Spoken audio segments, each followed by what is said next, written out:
So, you know the Johnson County criminal justice system is pretty messed up as far as its priorities.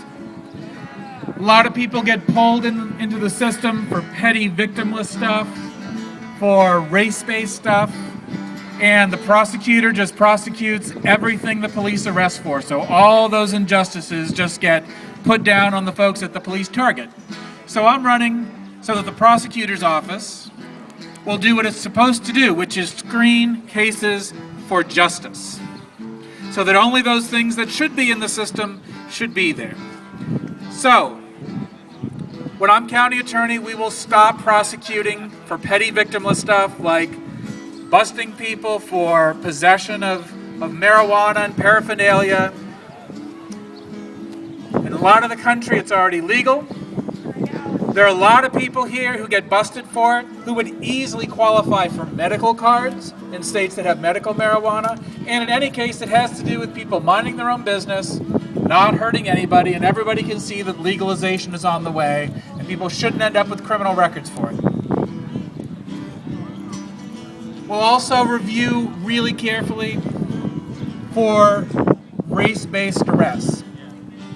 So, most every person of color, unfortunately, in this county has bad stories about being targeted, searched by law enforcement. Johnson County has some of the worst statistics in the country as far as racial disparities in arrests.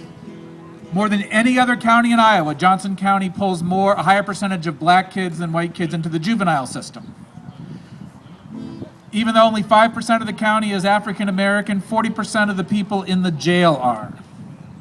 You're 8 times more likely to be busted for marijuana possession if you're black than if you're white, even though statistics show that black and white people smoke at the same rate. What those stats show is how often people get searched. It shows you're 8 times more likely to get searched if you're black. So there shouldn't be any bus for people just smoking pot. But it's especially bad when it gives the police an incentive and encouragement to harass folks based on the color of their skin. We are one county. Everybody is an equal citizen. We are a democracy, and we created a police force to keep us safe, to protect us and to help us out, not to look for petty reasons to arrest us. So, the question is whether folks who want this kind of change will vote.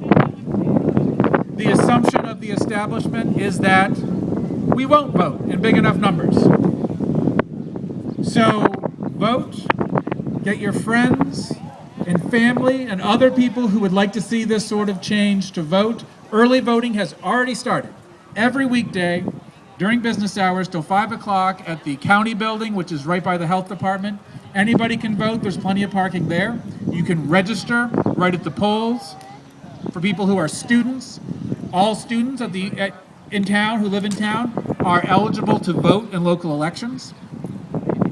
There's early voting coming up in various places. The soonest one is going to be at the University Library next Wednesday from 3 to 7. So wanting it to change won't change it.